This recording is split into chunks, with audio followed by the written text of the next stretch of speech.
I brought my son to the clinic for his weekly insulin injection when the new doctor looked at his chart and said, "This child has never had diabetes."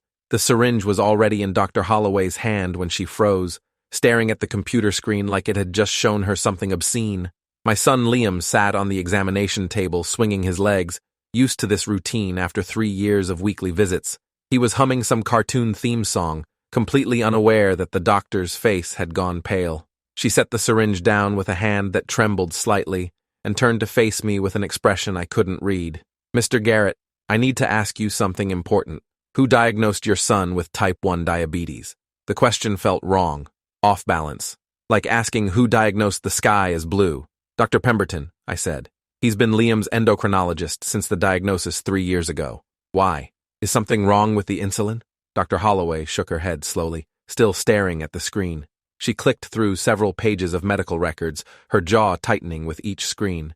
"Dr. Pemberton is on medical leave, which is why I'm covering his patients this month. But I'm looking at Liam's file and something doesn't make sense. There's no initial diagnosis report, no glucose tolerance test results, no A1C readings from 3 years ago. Just a note saying type 1 diabetes and a prescription for insulin that's been refilled every week since then." My stomach dropped. "That's impossible. We did all those tests. Liam was in the hospital for 2 days when he was diagnosed. They ran blood work constantly. They said his pancreas wasn't producing insulin anymore and he'd need injections for the rest of his life." Dr. Holloway turned the screen toward me. "I'm not seeing any hospitalization records from 3 years ago. I'm not seeing any diagnostic tests at all." Liam looked between us, sensing the tension even if he didn't understand it. "Dad, am I getting my shot or not? My arm's getting tired." I put a hand on his shoulder, trying to keep my voice steady. "Just a minute, buddy. The doctor needs to check something first." Dr. Holloway pulled out her phone and stepped into the hallway, speaking in low, urgent tones to someone I couldn't hear. When she came back, her expression was grim. "I've ordered an immediate glucose screening and full metabolic panel. If Liam actually has diabetes, his blood sugar should be elevated right now since he hasn't had insulin in a week, correct?" I nodded, my throat tight. "He usually gets shaky and dizzy if we miss a dose. Last week we were late getting here and he started feeling sick in the car." Dr. Holloway made a note of this but didn't comment. She took Liam's blood herself, filling several vials while humming along with his cartoon song to keep him calm. The lab results came back in 20 minutes because Dr. Holloway marked them as urgent. She looked at the printout for a long moment before meeting my eyes. "Liam's blood glucose is 94. That's completely normal. His A1C is 5.1, which indicates no diabetes whatsoever. His pancreas is functioning perfectly." The room tilted. I grabbed the edge of the examination table to steady myself. "That's not possible. He has diabetes. He's had it for 3 years. We give him insulin every week. We monitor his diet. We check for symptoms constantly. You're telling me none of that was real?" Dr. Holloway's voice was careful, professional, but I could hear the anger underneath. "I'm telling you that right now, at this moment, your son shows no signs of diabetes, which means either he's been miraculously cured or the diagnosis was wrong from the beginning." Liam tugged my sleeve.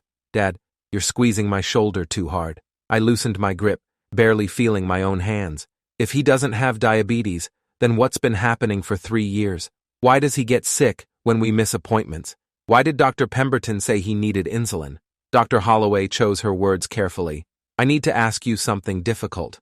When Liam gets his insulin injections, who administers them?" I blinked at the obvious question. "Dr. Pemberton does. Every week. That's why we come here. He said the dosage was too precise to trust to home administration, especially with a child this young." Dr. Holloway's expression darkened. "That's highly unusual. Most type 1 diabetic children are taught to self-administer or their parents are trained to do it at home. Weekly clinic visits for insulin would be extremely inefficient and costly. Why would he insist on that arrangement?" The question hung in the air like smoke. I had no answer. Dr. Holloway made another call, this time not bothering to leave the room. "Yes, this is Dr. Holloway at Riverside Pediatric Clinic. I need to speak to someone about Dr. Pemberton's medical leave immediately. This is urgent." She listened for a moment. "I understand he's on leave. I need to know why he's on leave." Another pause. "I'm his covering physician, and I've discovered a potential medical ethics violation. I need information now." Her tone left no room for argument. She waited while whoever was on the other end made calls or checked records. Finally, she spoke again. "When did this investigation begin?" "I see. And has law enforcement been notified?" My blood ran cold. Law enforcement. Investigation. Those words didn't belong in a conversation about my son's doctor.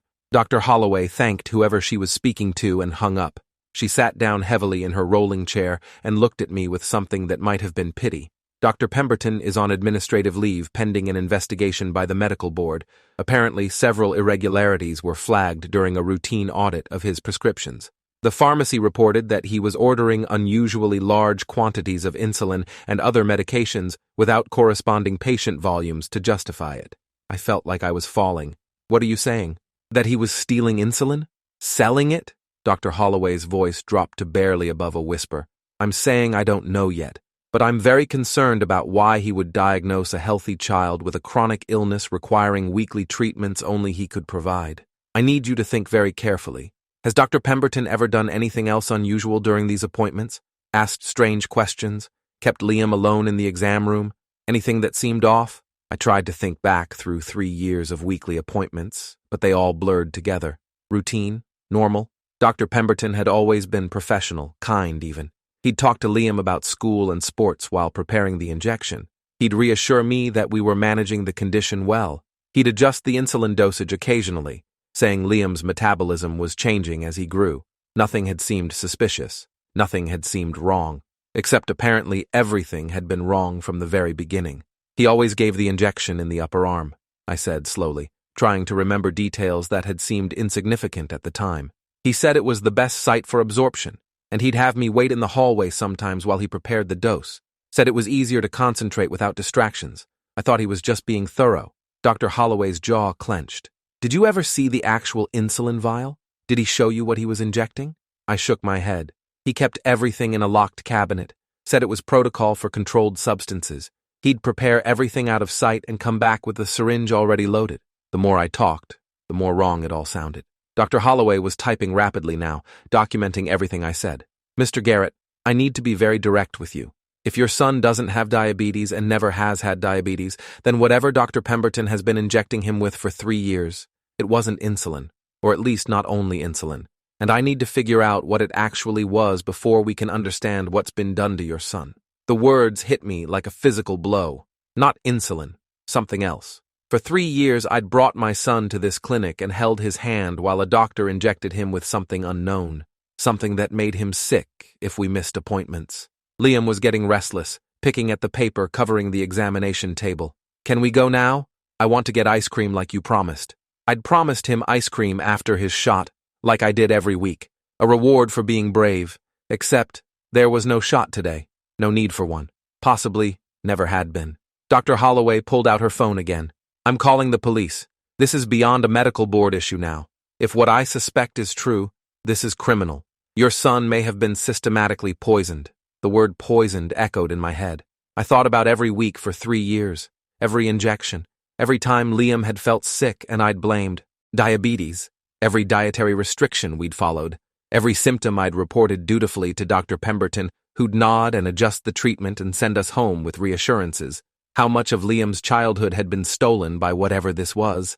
The police arrived within 30 minutes. 2 detectives in plain clothes who introduced themselves as Investigator Whitmore and Investigator Chen.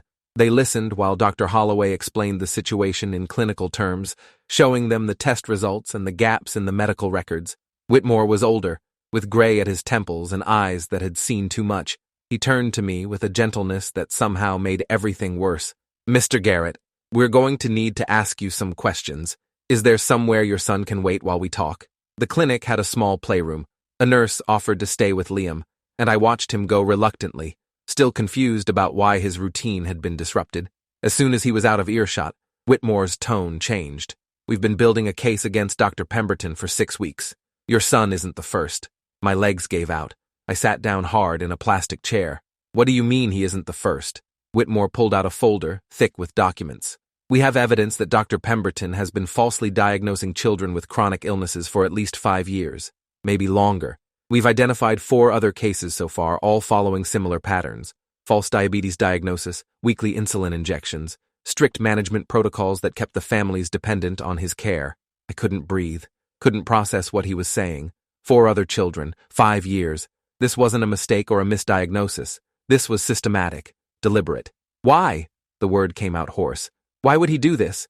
Investigator Chen spoke for the first time, her voice hard. Money, most likely. Insurance fraud. Each weekly visit bills insurance. Each prescription generates revenue.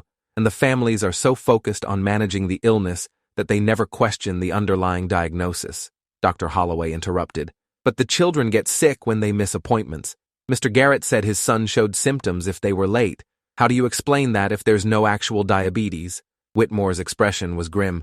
We believe Dr. Pemberton was giving the children substances that would create dependency. Not insulin, or not only insulin. Something that would cause withdrawal symptoms if stopped abruptly. That way, the families would never miss appointments because they'd see their children suffering. It's a perfect self-reinforcing system. The horror of it washed over me in waves. Liam's shaking hands when we ran late. His dizziness. His nausea. I'd thought those were signs his blood sugar was crashing. But they were withdrawal symptoms from whatever poison Dr. Pemberton had been putting in his body every week for 3 years. I'd watched my son suffer and thanked the doctor for helping him. Whitmore was still talking, explaining about search warrants and forensic analysis of Dr. Pemberton's office. They'd found a hidden cache of medications not logged in any official records, substances that shouldn't have been in a pediatric clinic. They were still analyzing everything, trying to determine exactly what had been given to the children and why. But the evidence was clear that something deeply wrong had been happening in this clinic for years. We need you to make a statement, Chen said. Document every appointment you can remember, every symptom, every conversation with Dr. Pemberton, everything you've told Dr. Holloway today. It'll be part of the criminal case against him. I nodded numbly. Criminal case. My son had been the victim of a crime. For 3 years, and I'd paid for it. I'd paid Dr. Pemberton to poison my child because I'd trusted him, because he was a doctor and doctors don't hurt children. Dr. Holloway interrupted my spiraling thoughts. We need to discuss Liam's treatment going forward. If he's been receiving unknown substances for 3 years, we need to monitor him carefully. I want weekly blood work to check for organ damage. Liver function, kidney function, cardiovascular screening. We need to understand what's been done to him before we can know how to fix it. More tests, more appointments, except this time to undo damage instead of manage an illness that never existed. Will he be okay? I asked. The question felt inadequate, but it was the only one that mattered. Dr. Holloway's expression softened. I don't know yet. The human body is remarkably resilient, especially in children. But we won't know the full extent of the damage until we run comprehensive tests. I'm sorry I can't give you better answers right now. Whitmore closed his folder. We'll need to interview your son as well. Not today, but soon. A child psychologist will be present. We need to understand his perspective on the treatments and any interactions with Dr. Pemberton that you might not have witnessed. The thought of Liam being interviewed by police about his own doctor made me feel sick. He was 7 years old. He shouldn't have to be part of a criminal investigation. He should be playing with friends and learning multiplication and complaining about vegetables. Instead, he'd spent years of his life as the victim of something I still couldn't fully comprehend. What happens now? My voice sounded distant, like someone else was speaking. Now you take your son home, Whitmore said. You keep him away from Dr. Pemberton or anyone associated with him. Dr. Holloway will coordinate his medical care going forward, and you wait while we build the case. We'll be in touch within a few days to schedule a formal interview. He handed me a business card with both their names and direct phone numbers. If you remember anything else, anything at all that seems relevant, call us immediately. Even small details can be important. I took Liam home in a daze. He chattered in the back seat about the toys in the playroom and asked again about ice cream. I stopped at a shop and bought him a double scoop, watching him eat it with chocolate smeared on his face. He looked healthy, normal, not like a child who'd been systematically poisoned for 3 years. But I couldn't unsee it now. Every moment of the past 3 years was tainted. His 6th birthday party where he'd felt tired and dizzy. I'd blamed diabetes. The family vacation where he'd needed to rest more than the other kids. Diabetes. The school field trip he'd missed because he was feeling sick. Always diabetes. Except it had never been diabetes. It had been Dr. Pemberton and whatever he'd been putting in those syringes every week. That night, after Liam was asleep, I called my ex-wife. Diana and I had split 2 years ago, long after Liam's diagnosis. The stress of managing a chronically ill child had been part of what broke us. Now I had to tell her it had all been a lie. She answered on the 3rd ring, her voice already tense. What's wrong? Is Liam okay? I didn't know how to start. How do you explain something like this? Liam's fine. He's sleeping. But I need to tell you something about his diabetes. I heard her shift, probably sitting down. What happened? Did his insulin need adjusting again? The words came out in a rush. He doesn't have diabetes. He never had diabetes. Dr. Pemberton has been investigated. They think he was giving Liam something else for 3 years. The police are involved. It's bad, Diana. It's really bad. Silence. Long enough that I thought the call had dropped. Then her voice came back, shaking. What do you mean he doesn't have diabetes? We've been managing this for 3 years. The diet, the appointments, the constant monitoring. What the hell are you saying? I explained everything. Dr. Holloway's discovery, the missing test results, the police investigation, the other children. Diana listened without interrupting, but I could hear her breathing getting faster. When I finished, she was crying. I trusted him. We both trusted him. He was supposed to help our son, and instead he was hurting him. For years, Marcus, years. The guilt in her voice matched what I felt. We'd been good parents. We'd done everything right, followed every instruction, never missed an appointment, and somehow that diligence had made us perfect victims for whatever Dr. Pemberton had been doing. The police want to interview Liam, I said, and Dr. Holloway wants to run tests to see if there's any lasting damage. I thought you should know before they contact you. Diana was quiet for a moment. I'm coming over tomorrow. I need to see him. I need to know he's really okay. We talked for another hour, both of us processing the impossible. By the time we hung up, I felt hollowed out, exhausted, but also angry. The anger was starting to burn through the shock and disbelief. Someone had deliberately hurt my son, for money, for 3 years, and I'd paid them to do it. The next morning, Diana arrived early. She looked like she hadn't slept, dark circles under red-rimmed eyes. Liam was thrilled to see her on a weekday morning, chattering about how he didn't have to get a shot yesterday, and could he skip them forever now? Diana hugged him tight enough to make him squirm, and I saw her hands shaking. We sat together at the kitchen table while Liam watched cartoons, and Diana asked all the questions I couldn't answer yet. How much damage might there be? What exactly had Liam been given? When would Dr. Pemberton face charges? Would Liam need therapy to deal with the trauma? I had no answers, just business cards from police detectives and appointment reminders from Dr. Holloway for more tests. We were in limbo, waiting for experts to tell us what had been done to our son and whether it could be undone. I want to sue, Diana said suddenly. I want to take everything from him. His medical license, his money, his freedom, everything. I nodded. The detective said there would be a criminal case. We should probably find a lawyer too, for a civil suit. Diana pulled out her phone and started searching for attorneys who handled medical malpractice and child abuse cases. The words child abuse made everything more real. That's what this was. Not just fraud or malpractice. Systematic abuse of a child for profit. Within an hour, she'd scheduled consultations with 3 different law firms. 2 days later, investigator Whitmore called to schedule Liam's interview. They wanted to meet at a child advocacy center, not the police station. A psychologist named Dr. Rashida Yates would conduct the interview using age-appropriate techniques, while investigators watched through a one-way mirror. Diana and I both went, though we had to wait in a different room. The advocacy center tried to be child-friendly, with bright colors and toys in every corner, but it couldn't disguise what it really was, a place where children came to talk about bad things adults had done to them. Liam went with Dr. Yates willingly enough, probably thinking it was just another doctor's appointment. He was getting used to talking to new doctors after Dr. Holloway. The interview lasted 90 minutes. When it was over, Dr. Yates spoke with us privately. Liam is remarkably well-adjusted given the circumstances. He doesn't seem to have any negative associations with Dr. Pemberton or the treatment process. To him, it was just part of his routine. He was being a good patient following doctor's orders. She paused. However, there's one thing that concerns me. Liam mentioned that Dr. Pemberton would sometimes tell him not to talk about the shots with other kids at school. Said it was because they might feel bad that he was getting special medicine and they weren't. That's a grooming behavior, creating secrets between the adult and child. Diana's hand found mine and squeezed hard. Did Pemberton do anything else? Dr. Yates shook her head. Not that Liam indicated. The abuse seems to have been limited to the injections themselves, but that language about special medicine and keeping secrets is concerning. It suggests premeditation. Pemberton was deliberately isolating Liam within the treatment relationship. Whitmore stepped into the room. We got useful information from the interview. Liam confirmed weekly injections always in the upper arm.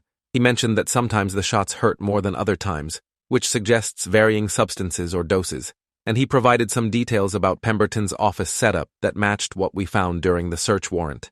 His testimony will be important for the prosecution. Diana stood abruptly. When will Pemberton be arrested? You have evidence. You have multiple victims. Why is he still free? Whitmore's expression was sympathetic, but firm. He's not free. He's under house arrest with an ankle monitor pending the grand jury hearing. We had to move quickly once Dr. Holloway flagged the case, but we still need to build an airtight prosecution. Medical cases are complex. We need expert witnesses, forensic evidence, victim testimony. The DA wants every piece in place before formal charges. Diana's voice rose.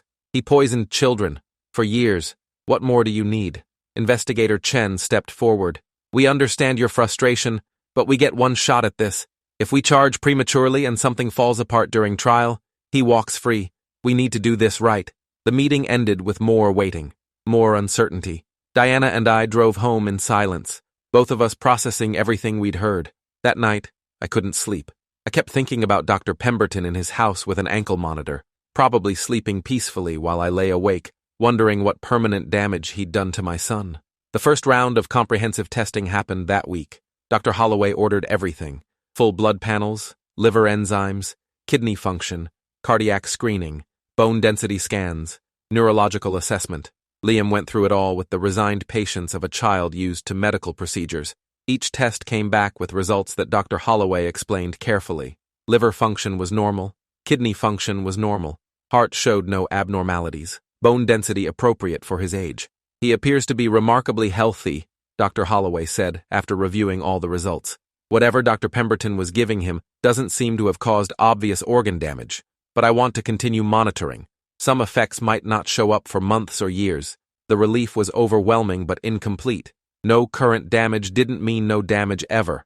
It didn't erase 3 years of unnecessary medical intervention.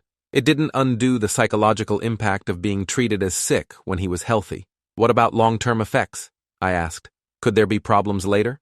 Dr. Holloway was honest. Possibly. We don't know exactly what substances he was exposed to yet. The forensic analysis of materials from Pemberton's office is ongoing. Once we know what was in those injections, we'll have a better sense of potential long-term risks. For now, we watch and wait. More waiting. Everything was waiting.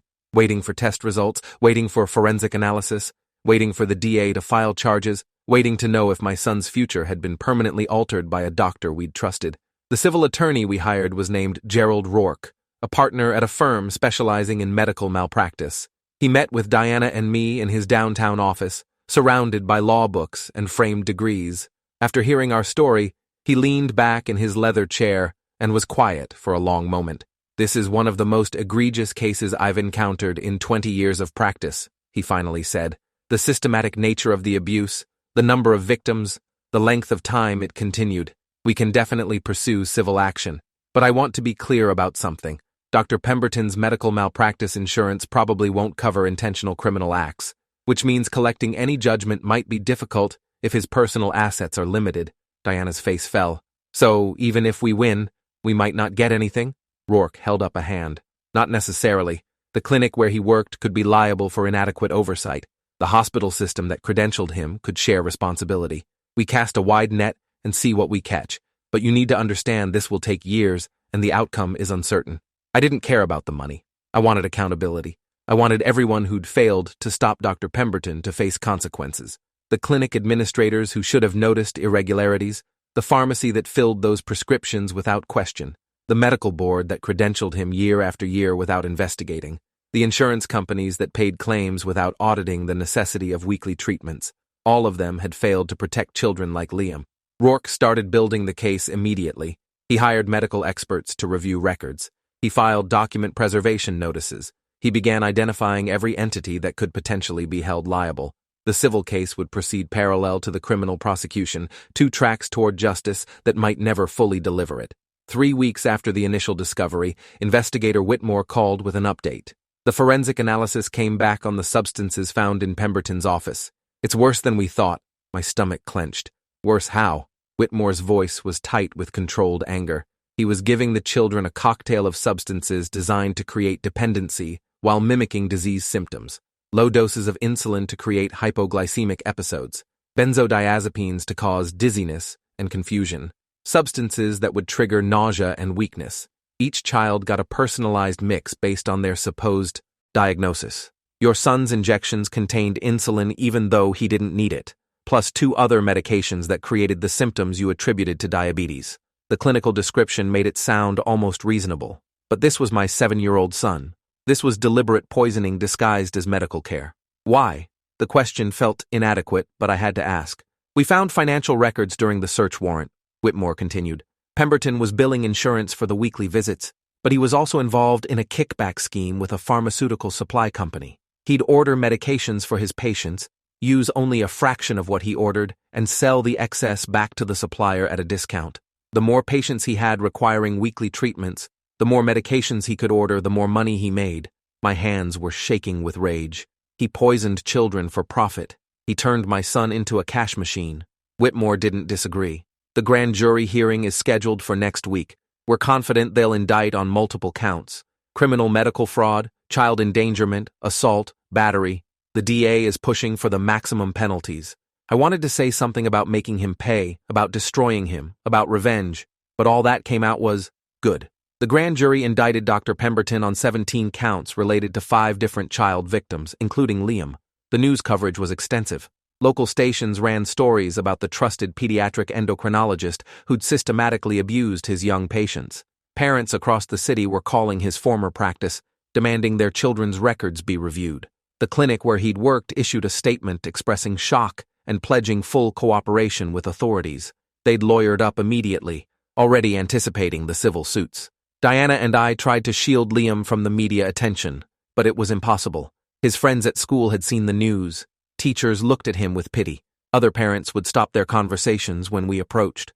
Liam didn't understand why everyone was suddenly treating him differently. We told him that Dr. Pemberton had made mistakes, that he'd given medicine that wasn't needed, but we kept it vague. How do you explain to a 7-year-old that an adult he'd trusted had deliberately hurt him for money?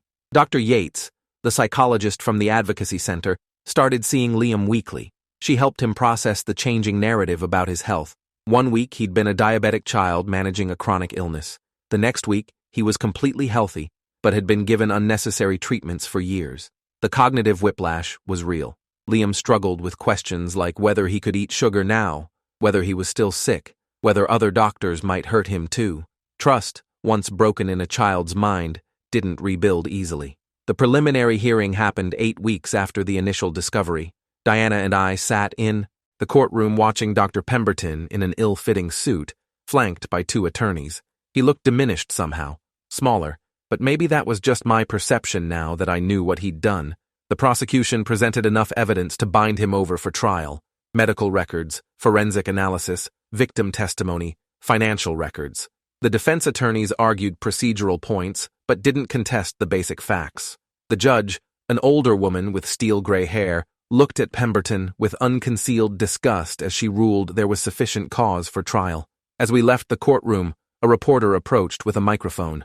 "Mr. Garrett, how does it feel to know your son was a victim of Dr. Pemberton's scheme?" I wanted to say it felt like being hollowed out, like every moment of the past 3 years had been retroactively poisoned, like I'd failed my son by trusting the wrong person. But Diana stepped in front of me and spoke instead. "We're focused on our son's recovery and supporting the prosecution. Dr. Pemberton will face justice." The trial was scheduled for 6 months out. 6 more months of waiting while Pemberton remained under house arrest. 6 more months of Liam asking questions we couldn't fully answer. 6 more months of Diana and I trying to process our own guilt and rage while presenting a calm front for our son. Gerald Rourke filed the civil suit 3 months before the criminal trial. He named Dr. Pemberton, the clinic, the hospital system, and 3 pharmaceutical companies as defendants. The complaint was 50 pages of detailed allegations documenting systematic fraud, negligence, and failure to protect vulnerable patients. Within a week, we started getting settlement offers. The clinic wanted to settle quietly before trial. Their offer was insultingly low. Rourke advised us to reject it. "They're testing to see if you'll fold quickly. Don't. The other victims are also filing suits. If we coordinate, we have more leverage." We joined forces with the families of the other 4 victims. United front, shared attorneys, combined pressure on every defendant. The hospital system's attorneys were more aggressive, filing motions to dismiss and attacking the complaint on technical grounds. They argued the hospital had no duty to supervise Pemberton's private practice decisions. Rourke fought back with evidence that the hospital's credentialing process had been inadequate, that red flags in Pemberton's prescribing patterns should have triggered review. The legal maneuvering was complex and exhausting. Every motion required a response. Every response required evidence. The civil case became its own full-time job. Meanwhile, Liam was thriving. Without the weekly injections, his energy increased, his color improved. He was more active, more engaged, more himself than he'd been in years. Dr. Holloway's monitoring continued to show no long-term damage. The human body, especially a young one, was remarkably resilient. Watching him heal was, simultaneously, wonderful and infuriating. Wonderful because he was healthy. Infuriating because it confirmed how unnecessary all those treatments had been. The criminal trial finally began on a cold morning in January. The courthouse was packed with media, victim families, and court watchers. Diana and I sat behind the prosecution table, close enough to hear the attorneys' whispered conferences. The prosecutor was a woman named Lydia Chang, mid-40s, with a reputation for aggressive trial work. She'd spent months preparing, and it showed. Her opening statement was devastating. She walked the jury through each victim chronologically, showing the pattern of fake diagnoses, unnecessary treatments, and financial exploitation. She had charts showing Pemberton's income increasing as he added more victims. She had expert witnesses ready to testify about the medical impossibility of the diagnoses. She had the victims themselves, including Liam, ready to describe their experiences. The defense attorney, a slick-looking man named Fletcher Gaines, argued that Pemberton had made good-faith diagnostic errors, not criminal acts. He suggested the missing test results were clerical oversights, that the treatments had been given with genuine belief in their necessity, that the financial irregularities were accounting mistakes. It was thin, and everyone in the courtroom knew it. The prosecution's case took 2 weeks. Medical experts testified about proper diagnostic procedures and how Pemberton had deviated from standard care. Forensic accountants showed the money trail. Police investigators described finding the hidden medication cache. Dr. Holloway testified about discovering the fraud, her anger evident even as she maintained professional composure. Then came the victims. 4 families before us testified about their experiences. A 9-year-old girl treated for fake hypothyroidism. A 6-year-old boy given unnecessary asthma medications. An 8-year-old diagnosed with fake epilepsy. Each story echoed ours. False diagnoses, weekly treatments, symptoms that disappeared once the treatment stopped. The jury's expressions grew harder with each testimony. When it was our turn, Diana testified first. She described the original diagnosis, the years of managing diabetes that didn't exist, the stress on our family. Her voice broke multiple times, but she pushed through. Then I took the stand. Lydia Chang walked me through everything. The weekly appointments, the locked cabinet where Pemberton prepared injections, the way Liam would feel sick if we missed visits, the trust I'd placed in a doctor who was systematically poisoning my son. "Mr. Garrett," Chang asked, "did you ever question Dr. Pemberton's diagnosis?" I shook my head. Never. He was a board-certified endocrinologist with excellent credentials. Why would I question him? You don't question doctors. You trust them to help your child. Chang let that hang in the air before continuing. "And when did you first learn your son had never had diabetes?" I looked at Pemberton, who was staring at the defense table. "When Dr. Holloway looked at his chart and ran actual diagnostic tests. Tests that should have been done 3 years ago but never were. That's when I learned my son had been healthy all along and everything we'd gone through was unnecessary." The cross-examination was brutal. Fletcher tried to suggest I was a negligent parent who should have noticed inconsistencies. He implied I'd been too focused on other things to properly monitor my son's care. He questioned why I'd never asked to see the insulin vial or learned to give injections at home. I answered each question as calmly as I could, but rage was boiling underneath. This was defense strategy. Blame the victims. Suggest the parents were complicit through negligence. Make the jury wonder if maybe we deserved some of the blame for trusting too much. But Lydia's redirect demolished that narrative. "Mr. Garrett, is it negligent to trust a board-certified physician in a legitimate medical practice? No. Is it negligent to follow a doctor's instructions for your child's care? No. Is it negligent to believe medical test results you were told existed? No. Who bears responsibility for your son's 3 years of unnecessary treatment?"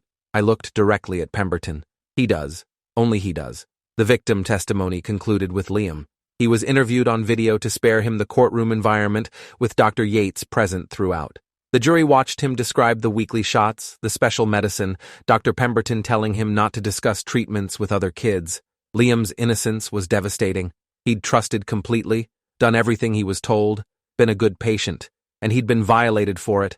The defense case was short, Fletcher called character witnesses who testified about Pemberton's reputation as a caring physician. He called medical experts who suggested alternative explanations for the missing diagnostic tests. But he couldn't put Pemberton on the stand. The evidence was too overwhelming. Any cross-examination would destroy him. Closing arguments happened on a Friday.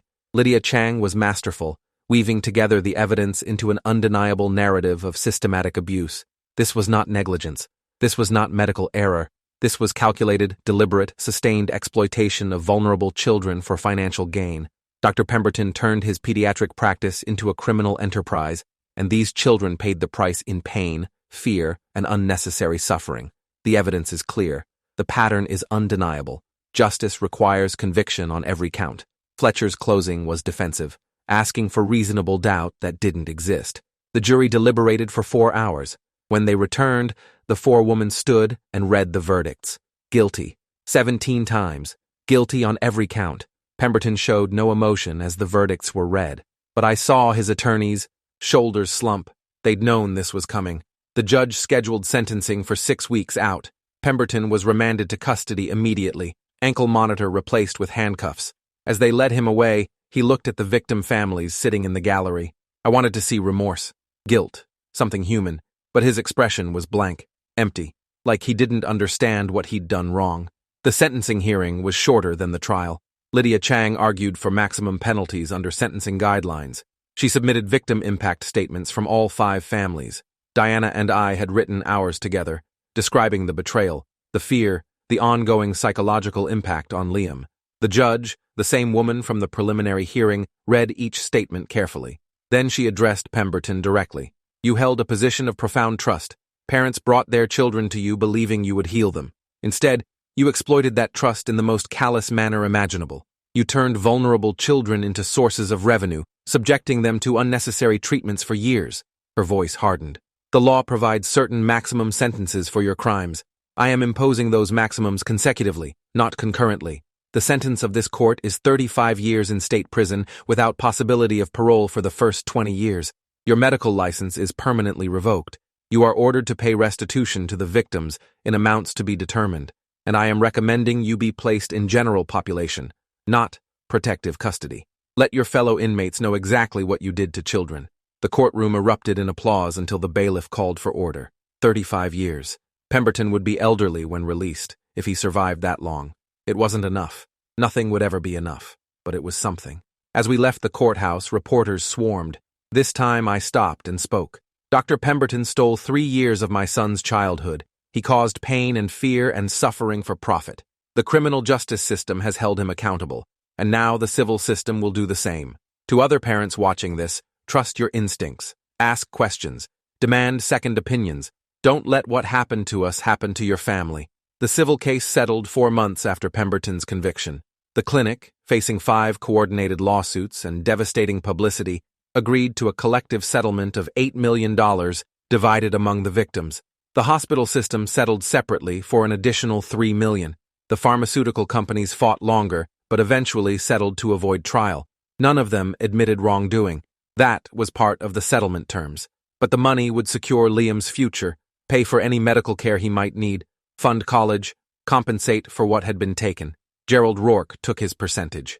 The rest went into a trust for Liam with Diana and me as co-trustees. We also established a foundation using part of the settlement money to provide second-opinion medical consultations for families questioning their children's diagnoses. Maybe we could prevent this from happening to someone else. Dr. Holloway continued monitoring Liam quarterly, but each appointment brought better news. No long-term effects detected. Normal growth and development. A healthy child who'd survived something that should have destroyed him. Liam asked fewer questions about Dr. Pemberton as time passed. He was 8 now, then 9, then 10.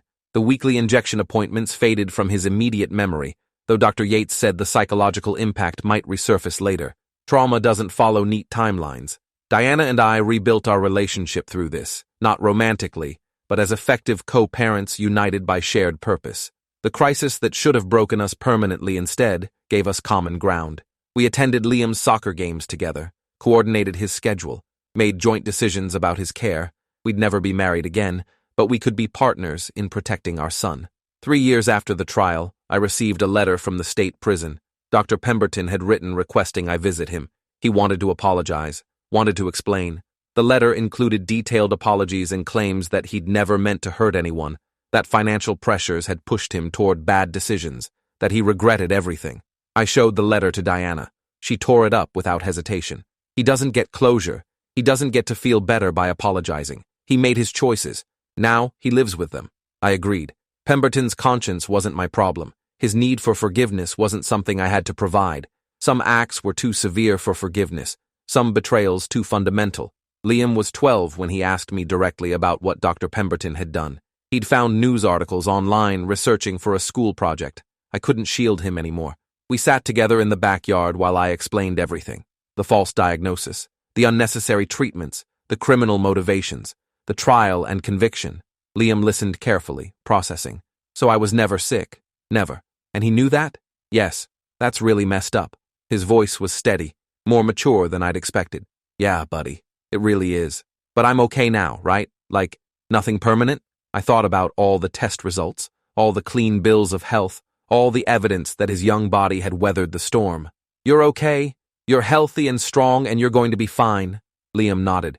Good, because I'm trying out for the basketball team, and I don't want this old medical stuff messing that up. 5 years after the discovery, Liam was thriving. Honor roll student, athlete, well-adjusted teenager navigating normal adolescent challenges. The betrayal by Dr. Pemberton was part of his history, but it didn't define him. He'd been victimized, but he wasn't a victim. I watched him shoot hoops in the driveway one evening, his movements fluid and strong, and felt overwhelming gratitude that Dr. Holloway had looked at that chart with fresh eyes, that she'd asked questions, that she'd refused to simply follow the previous doctor's notes. One person paying attention had saved my son. That was the lesson I'd taken from everything. Pay attention, ask questions, trust your instincts, demand answers. The systems we rely on to protect us are run by humans, and humans fail. Sometimes through incompetence, sometimes through malice, but they fail. And when they do, the only defense is vigilant advocacy for those we love. Liam made the basketball team. At his first game, I sat in the bleachers next to Diana, watching him play with the fierce joy of a healthy 13-year-old kid, and I finally let myself believe we'd made it through. Thanks for watching till the end. Make sure to subscribe and like to not miss the next story.